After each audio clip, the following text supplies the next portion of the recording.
Hele tunita in Bible chang sim khomin pathian thu holim lei cha kau da hi le Colossi te bungni na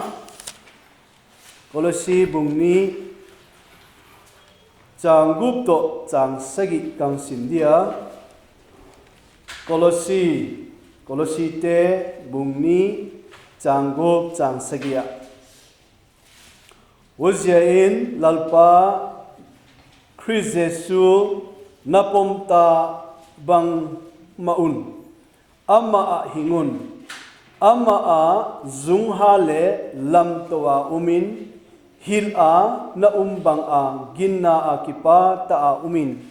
huta a chu kipa thu soina a dimin umun tun efesi te bungthum ya ale lama ki pheile efesi te bungthum na a chang som le li to som le nga a thu ki bang khat auma FSC bungthum chang som le li som le nga som le sagi hi zoi ko som le sagi som le gyara som le sagi som le gyara sini FSC te bungthum chang som le sagi som le gyara Hujia Kristu ginna tungtona nalungtang va aten the na dingin hule hujia nangup lungsiat na a zung hale kip ta a uma misyang thote zo siat to alet dan asaw dan asan dan le athu dan te na het chian the na dingu le Christ lungsiat na het pha gwalo Nahung het va pathian tang chinna zo sia su dima na the na dingun ahi lalpan atu siang thong simte a thaini tan chada ding wa zol hen la asain Christ Jesua tinin Christ a kilam hin khwa chini isoi zo wa tunitain Christ a thuta a zung ha Christ a kilam zowin Christ a thuta a zung ha I Bible chang sim na ne advile Christ azungha thu ta azungha chi ka soyuta Colossi pumpi na sim vai le bungli pha a chang som nga le kwa aphadi nga uta cheng le Colossi a khu pol ama ma va pai lowin izong le huwa Philippi te ai lo le Philemon in sumvela wa tan chin pha ai lo le FSC vela tan chin pha azana tung to na khu iya Colossi khwa a mi bang za khat vom khaun hu te khu piang thaun u chia Colossi khwa a FSC khwa ko tuam te le kha a thot lai a Colossi te a le kha thot ding jong khu thot khom in wa a thot khom a thot pen khu titika in wa Colossi ko tuam te ko ma pa pia in Hỗ trợ của hi ale khát thot pol le khát thot ko piang do ahia Colossi te to FSC te hi kibatna aneya wa kibatna bang hei chi le FSC le khát thot da khu ko tuam chu Christ sapum ahi achia Colossi ahi Christ ko tuam lutang ahi ang sikita uja hitegel khu le khát thot kipit ki che chu FSC te to Colossi te le kha thot ki phi chin apo tu jong ki bang hojia ale kha thot dan jong bang tan hiai ale kha gel dan khu tam pi ki bang ai chu hojia tunita a polin Colossi ko tuam te ko ma Colossi ging tu te ko ma bang ai soi ut bang ai atup bang pele hiai wa problem uma ging tu te linga aman ade bang zia zum haun achi ahi chi khutunita atom chakhada isoi khom uda ka dei ahia khanna a zung hading a aham te sa na Jesus Christ na ging tata uin na piang tha taw na piang tha mai chaw ahun si hin tunin lalpa Jesus Christ an zung na hawa det ta long the na din kang thum sa hi no te din kang ham te sa hi chi hi amasain agiala bungkhat na changkwa na simwa hi le bung Colossi bungkhat changthum to changkwa sim leu chin nangu dinga hamte ngit nge tin pathian ilal pau Jesu Christ pa koma ki pa thu ka soi uhi sang kwana a hi khuzia in keyu zong hi kaza ni va parin nangu dinga hamte sa le pilna le hagaulam hetian na zo si a ama de zonga het na a nangum na dingun nget sa katop si uhi FSC te bungthum chang som le li to som le nga na sim kit vai le zong nangu FSC tia dingin kang su le zadin kang ham te sa gi ke hi chi soi ki hi bo tunin ko tuam ten kem inei zowa bangza khatem piang tha a bangza khatem hal tha a ikipa wahi izong le ikhang lai hal tha te ipa tem hal tha te ita tem hal tha te tunin imo kwana ko tuamin bang hi mo kwana amaute Chris khang to he amaute Chris hat u he amaute patian ading patian de zong hing to he ichi a hi le tunin ithum sa ngai e thum na a idil zui ngai e thum na a amaute hi bang chi lai pawa anu apa chau hi lawa ko tuam te pa so ten upatin ti thum pi apoi mo le zong ain wa achang chianga tua ke mang piang tha te he hal tha te khu ichiam te dingun wa ichiam te dingun nang ama tunin va phao nang ama hunin va phao cha pa so te bang ka ki hom dingun hu chi hi na sata maya del zui ngai a hi hu chi lo win chu tuniang piang tha te duniang hal tha te I ke mang hal tha te apu chiang a kem khat nei zel hin apu chiang a kem khat nei zel di hu chi chu hi thei lo wai hu chi nu te pa te o tunia kem inei zo a pada ipan la khom ni dana ka dei chu thum na na sata mai del zui niu ita te idel zui ngai ai I khang lai teu idel zui ngai ai polin hi thu ka sa a padin nowa dingin o ham te na ka top ngai si sule zanin ham te na ka nget sa hi achi a ham te na hi isoi vewa apoi mo ai wangin I zo si a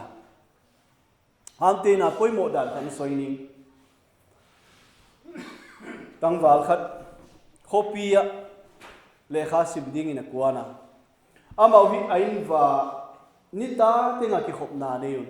janda kwa vela khu hilo le da sagi he da gyat da kwa in sum ki khopna ne zerun atapa khu khopia le kha sim dia kwanta akwana hi le anuin boy keila na ko ba jing thailo di ka hi sia in nanu in zan da kwa chetchiang na nga ding ang thum sa di ka hi khoimun anam zong le hin amang hin lo di nanu in da kwa tenga na nga ding a ni ta da kwa chetche na nga de thum jing di ka hi chin atapa hi ahado a wa ahado lain khosunga khopia am ngai lo na khopia ngom ta a u chiang ngom lai bangam tai ni ta khat ko loi ten lom o party of ho ni chin ama chu ke u lo chi I zong la mau loi ten zone te chianga tom na nial zo non lowin pai tao lampiang pai wa hi le bangum tai lampiang pai taun o a party a hotel amun atun ma wa lampiang pai lai ta wa pu da khopia da khadung king hi bo dang ging in chin khat ve ni ve thum ve li ve nga ve go ve sagi ve gyat ve kwa ve da kwa cha dung ging ada apai puma ada ging pen hu ngai chu asimai le kwa ve chat ki ging ta wa lung sma bango yang doi chai he o tu lai ta kanu ki ade thum di hiya kanu thum lai ta ke hi party ka ho mai ni chu hi thei lo wai lalpa ngai da mina chia anu thuma dinga anu thum lai ta wa zule sania party a nom sa ta bom dipen ama sele phai ba he a oi non ta sia aki venga aloite ko mang ngai da mun ke kang tel the si di tunita chu ngai da mun kang tel the si di chita aki venga aruma pathian ko mangai dam angena unau te tu ni hunin nakoma aumin ka koma aumin namu pha in kamu phalo in zong ita te pen ham te na veng te I chi I hedin lar pan lo pina tang hen la tu ni na thai na teo na ta te pen athumang lo zong a hoi lo zong ai le a khel zong na zep the lo in na thu zo lo zo in ai lo le atunga bang ma bol the na nei lo zong in zong ama adi na ham te the ai ama adi in nang et sa the ai nama ko mana tutta chengin nang sama hazo le sil bol the pain ama tunga na atong the ai alung sim heng the ai ham te na sil bol the na pen alim dangai bom sang azong hat zoi chi tuni ni ko tuam te I he tha tuni ang hal tha te tuni ang hat tha te ko tuam ma dia ko tuam I khang lai te pen na sata ma ya ita te pen bangza khate analam net zong min te bangza khate zule sa ki mor zong min te ipasal te zule sa ki mor zong min te ai lo lam tuam ana boy zong min te alung kia zong min te aba sam zong min te izong le hute pen ham te na del le hang ham te na del zui le hang aham te te khol da phot le hang aham te te lung ke da phot le hang lalpan hula sa chenga na tong ding ai nang sil bol the na na pal lai sei ke sil bol the na ka pal lai sei izolo ma de hi izong le lalpa sil bol the nang ki lat ta chengin alu lul pen zong a khel pen zong a gilo pen zong a ha sa pen zong lalpan azo the hi chi polin a he a uzia in ging tu ging tha te ko tuam te ding in unaw te no wa deng thum sa jing ka hi chin asoya ujen a thain tu ni ta hunin e ko tuam khat le khat eke thum sa ding khat le khat hute in sunga ding in hupa a ding in hunu a ding in cha imi mal thum na banga zong iki het to khu poimo ka sa a ya ipuan chau hi lo a in sung ki khop na a uwa in sung divorce in na in chang banga zong kol doi ko tuam te hute adin heni chi banga zong khat le khat ki thum pi sa the hi chi khan na ka soyota ani na a bangai soi chi le FSC te kang sim pot de FSC te bung thum chang som le sagi nga zoi nia I pen chu sim ta ingin kolosi te enzonin kolosi te bung ni chang ya da ya anwai la mana sim azo kang sim pen anwai sim su le chin chang gyat na to chang gyat chang som le gup som le sagi chang som nia pilwangun Huchilowin chu mi koi aha in Chris thu bang hilowin mi hing thu go sia le khovel ki hil na thu bulte bang zo in khovel pil na le hem na me in gala in ahung la khading uhi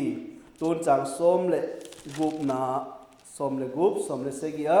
huzia in mi koi ma in ne thu aha don thu aha an puang lui thu aha hatha thu aha ahi lo le sabat ni thu aha in nang hung dem si u hen hute chu silhung tung ding lim ahi a hizong le ata chu Chris ahi chang som ni na a sim su le chin chang som ne huti zia in khovel ki hil na thu bulte a pat Christo si na hi ta u le bang dinga khovel a hing banga dan thu pia te noya ki tulut na hi ve sukhasin chiam sin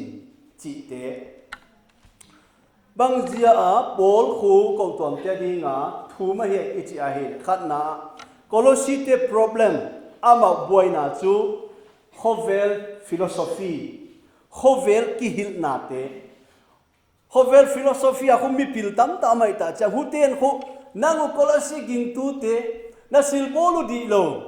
o khai khen khatin hu chi wa khovel pil na a philosophy a khu wa mi mol te khu su boy wai chu uja pilwangun achi khu pilwangun hu chi lo win chu koi a in Christ thu bang hilowin Christ thu bang hilowin Jesus Christ thu bul te bang hilowin mi hing thu go sia le khovel ki hil na bangin mo khovel ki hil na bangin ahung na lungsimu asu boy khadi ai chi in azung a halo va ahile azung a halo va ahile hite ki thu hil na tuam te boy pa di wai chu a hagaw at a Christian hin kho pelu a thulu lo le a Christian hin ko penu na sata maya Jesus Christ a ki bulphu lo wa hi le amau pen boy thei de hi chi hi a he a ujian hi ang chia ujian ma apoi na khadu chu bang ye chi le sabat thu bang nitan thu bang ai lo le ya mo si thu a jong boy wei chu ujian hu te a hu te ba ya chang som le sagina a zo ka hu te chu sil hung tung ding ya som le sagina a ne thu a ne le don thu bang ken khadin vo sa ne ken khadin ne lo ne le don thu bang a jong boy wei chu u che le don thu a don di le don lo di thu a an kuang lui thu a hatha thu a chi chang a sabat thu a che chu sabat man di mo man lo di no loi sabat na man lo wa le phatwam lo de hi u chen sabat na man ding wa hi sil bote bung som le bung nga ne wa hi le apostle ten thu soi lai mi tam piang piang tha Jerusalem a wang piang tha ten bai boy now group khat va pa yun chin piang tha te ko ma Jesus Christ pomun lan hagaw siang tong tang zong leo chin sabat na tan lo wa mo si dan na zui lo vai le phatwam lo de hi pa chi ta a chi ta chiang a wa piang tha te zong boy a hu chi je le cha boy yun chin ko tom sum boy ta hu ja hu Jerusalem council ke chi ko sil bote bung som le nga council ko un chin Peterin Jacobin anatona te report pi ai cha hu tom na a hilo wa hi Jesus Christ ginna se piang tha hi hia te khoi zui non lo de hi hi song le i zui ding chu sa si san ne bang o chiang le bang bang hei hu te chu i zui lo ding wa hi si san ne ho hu i zui lo ding un adang hi a sabat chi ho hi bai hei boy hoi lo wa hi chin thu pu na ang bol wa tu ni in ken zong ka Bible zilma a khu sa si adu adu ke chu bong si ki huan chi bang ma loi si a hi sial si chi ho ni da nga sing ta na ki huan chang a sa khu a si khu i ne le tu tu i vo ai le Bible kang sim kang zil zo a kang zil la ya chinin ka Bible kang simai le sil bol te bung som le nga khung sim kha chet ke chu adam teng teng chu bol zong le hang hi a si sa si san a khu hin na uma hi zai to Leviticus te a chi ma bang a khu si san a hi hin na uma hin hi si san pe ine lo de hi a chi pe din ken zong hua pa din khu sa si san hi mi kan ne non si a tu ne e ding tu ten zong ine lo dia adek chu si san sa si san hi mi ine dia pathen tu ta na phal lo we chu a ja chu si san a khu hin na uma hi sia o hi tu nia ane khana lai bang tu sama ma val kut nam wa hi le o chu di lo wa hi si san hi mi ne hi pathian in phal lo wa hi chi hi tu ni a i he ding in o chia in a problem o chu hi na zoom ha lo vai le kho vel pil nai nang ki ding a sabat thu te in mo si te thu in kho vel pil na te in za to ma mi nung hil ding a ya thum pai ding a hu te pu ding na hi wa hi u chen zoom ha un Christ ama ding kipun ama nasata man Jesus Christ pathian ama het na azong nasata maya lalpa azung iha ding a hi achia azo ka chi ma bangin kemi nei chiang in nei chiang i piang tha i hal tha i ki pa ai in sung zong nuam ma in sung zong nuam nu le pa zong ki pa ta te hal tha zia a nu le pa te hal tha zia ta te zong nuam sai chu ai wanga sot dai thelo ai wanga kum khat zong dai lo bang zia in zung halo i fele zung i halo zia a hui khadum nung loi te khadi nung zon koya khadi nung soi sia i zi ung hang i pasalung hang i ta te ung khel au chi changa no loi ke hoi sominga tu amane hi chiu apiang tha pa khu apian tha na nung lamang ko izolin bang lo te ung soi ta in azung ki halo chung pu je la ta vele u je hi tu ni azung i ha ngai ai in suwa hi kinial na om lo the lo ve ai lo na pian tha so chang azung hem na teng ve ni na sa lai jang le khoya hem na ki pan panai chu ha di na ki sa lai jang le han ma la boy na tam tuam ung pai na lai di hi u je tu ni azung i ha lo wai le hi thei lo wa hi chi hi ani na asoi a hiya khanna a aham te sa ani na zung ha ding zia ahung soya azia chu problem wa boina te asu se thei tam pium zia ama adim ta ngai a hi chi ni na ang soin tu na thum na top na dinga aphat tuam na bang zia zung ha ding hi chi ko aphat tuam na pen tun bung thum policy te bung thum na a changa endi vale changa a chang khada pat kang sim su mai de chang khada parin hu chin Christo kai tho khom na hi ta u le pathian ziat lama to Chris na tung lama silum te chu holun leya silum te angalowin tung lama silum te na lung simu nga un azia chu na sitawa na hin naw su Christo ka pathiana kai epol ahita hi Chris ihin na u ahung kilat chiang in nangu zong ama to lopina in nakilang ding uhi ya to changa ahi twai de khu changa to mo chang get na a ozia in na pian kenu swal na te Solomon kingai na te thang hoi na te bol ho na te kiel la na hoi lo te ut na gilo te du am na chu milim bia na ahi ton o chang get da sim su lei izong na tuin chu nangu lung tha na te thang tom na te huat na te soi sian na te ho zo sia koi mangun lan hule ho lim na thang hoi te na kamwa padin koi mangun mi hing lui chu asil bol te to na ho kia ta sia un khat le khat ki hem to si un hi a khu zung na ha chiangin Chris zung I ha ta chiangin Jesus Christ ipijin ta chiangin Jesus Christ ipian tha na pen ang det ta chiangin bangai he izo diu mai phat tuam pi diu to a soi te hu kingai na te thang hoi na te bol ho na te male bol ho na te ai lo kiel la na hoi lo te u na gi lo te ya nang le ke sunga omve chu ke sunga omve nang sunga zo me chu na pian tha jia a hi teng teng abe a hi lo pi a hi te hu ungki lang zel la bala dunia atam zoi izolo hutwa Bible chang che de Solomon achi hu mortify sabha ma ki cha mortify ki chita chenga hia hampang po di pen ang po di pen hia suangin ti cha init khum ta chenga apo te lo wa isulu ma banga hu hia isunga un na hoi lo tuam mi thang sian na te muda na te hon na te gilo na te thang tom na te abona anom sa te chema hu teng teng izo na dinga hu azung I ha su lo wai le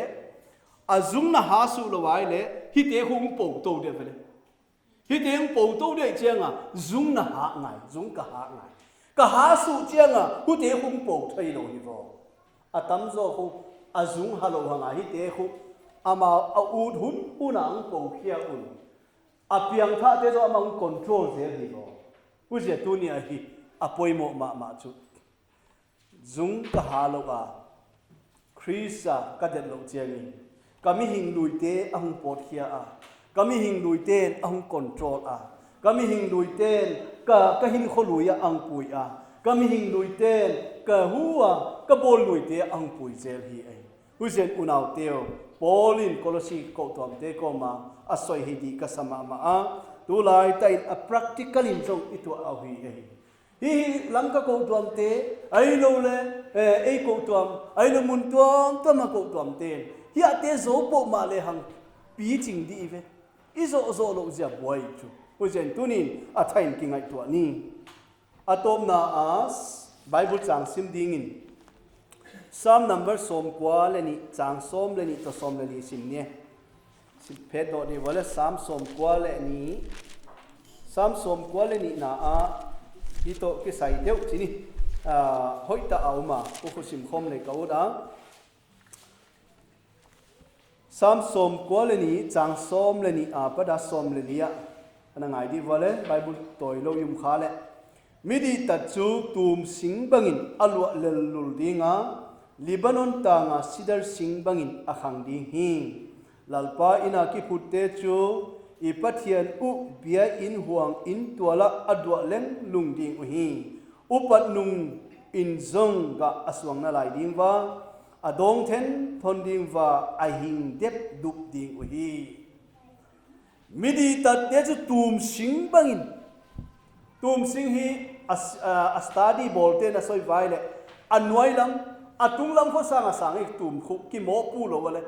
ai ba bang sia ki pu lo wei chianga anwai lam pen lu thu ma mai ta chianga azung khu thu ai chianga tum pen bang to bangin sang zong le ki pu lo wa hi chi hi bo usia unau te anwai lama athu lut phot le atung lama det deu deu atung lama thu lo le chu atung lam bang to bang hang to zong le ama hu a danger deu deu chi nai chu na Christian hin kwa ka Christian hin kwa zong akum tama kinga lovin chin na thu lut dana kinga an na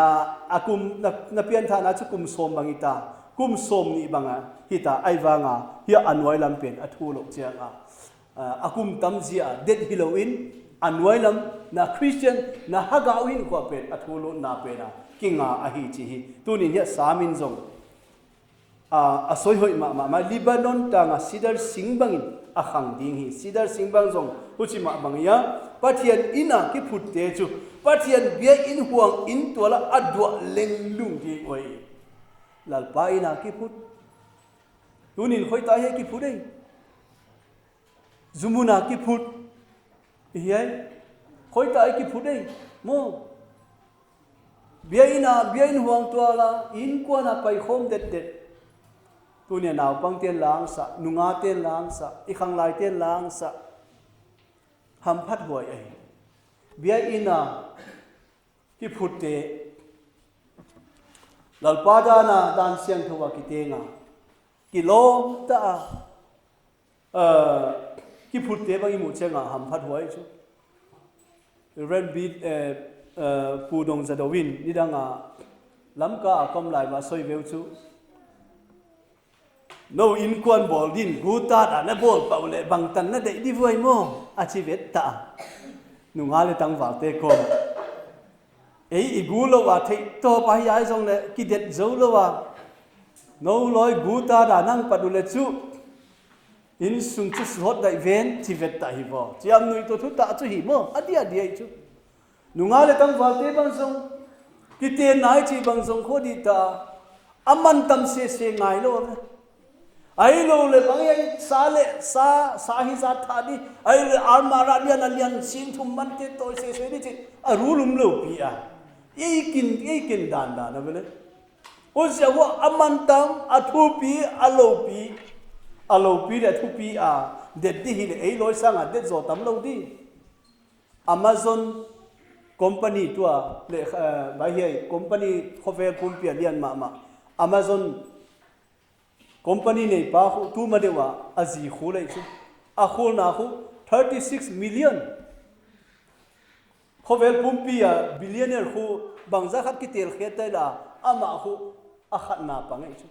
ai wanga azi a family azizong asumle pain asu det zo lo pi Krisa kilam lo na chu nu pa ka zong adi ta det lo ave ita te zong det lo di ei zong ki det lo di in sum bangza sum lut in bangza bol hoi ma zong apolamal bol hoi ma zong le hang Lebanon ta nga sidar singai lo le tum sing banga athu lo wa lalpa huanga ki phut lo na chu o khai apolam sot dai lo wai uzet unaw teu atha in tunita hunin lalpan hi nang le ke ama azung hading in det ta ding in ikhang lai tiang de a nu le pa tiang de a o cheng le pa so tiang de a upate ahong de ai chi hi tunin heni naw pang te zong adet na dingu de isali nya Sunday school i bola tunin i hong ta a ki pa huai sa a building committee te ku kalna a ki pia zo naw nu le pa te ki pia zo na ipan khom na te imu in lal pan lo pina tang hen la i chi ding ma hi ko to pan theina lam lama ipana i khut le keng te tat so ta chen a zo lo di te jong ki zo zel a lalpa ni ko to mung pui zel a hi chi hi tunita hunin hen in ki pa umin atom zonga kachima bangin Chris a kilam hin khwa chaw hi lo wa Chris a zung ha hin khwa pen poimo a hi Jesu Chris a zung i ha lo wa hi le tu kumin bang tung die tun February be di ta March April May June July husungin bang tu dia bang hem na itua de bang boy na itua de in sungin bang itua de imimal hin kon bang itua de I hello ahi hi zong le akiput de te na chu talpan pi dinga det zel ding ahi chi hi tunita tom chakhada ka soi the hela lalpan I soi khel igen khel te ngai dam hela lo pin de soi kha te thai tan cha da ding gwal zol hela pathian ma ku ni lalpa hinjing ka pathianu namin lo pi phatin na ko ma ki pa thu kam soi hi khovela hem na hui pi te boy na tuam si na te na te ai lo lalpa ki he siam lo na te ai lo lalpa in sung boy na te bang lo teng lalpa tua zongin tung sel ma song le nang ma ki phut te nang ma zung hatte lalpa ding tang zel a hi chi na thua nang hil zen na ko ma ki pa thu kam soi he tunitai adia in tuma in kem kaneiwa wa piang tha ka hi ki chite hal tha ka hi ki chite nang ma lalpa a hin khwa wa na tong zela athu za teu athu he teu athu ngai khia teu o zan cheng bang om namun mun te van ho pi sela nang man na su det a ahin khwa teu lalpa nang man nang ke bit sa ding in na ko ma kangen hi tunita nang ma lo pina nang ma thu pina kang piawa silbang kim ka soi ka gen ka sa teu lalpa soi khel gen khel te ngai da man lo pina de ka soi kha teu ka tan cha ba hung wal zol ding in ka lalpa Jesus Christ min na ko ma kan thum hi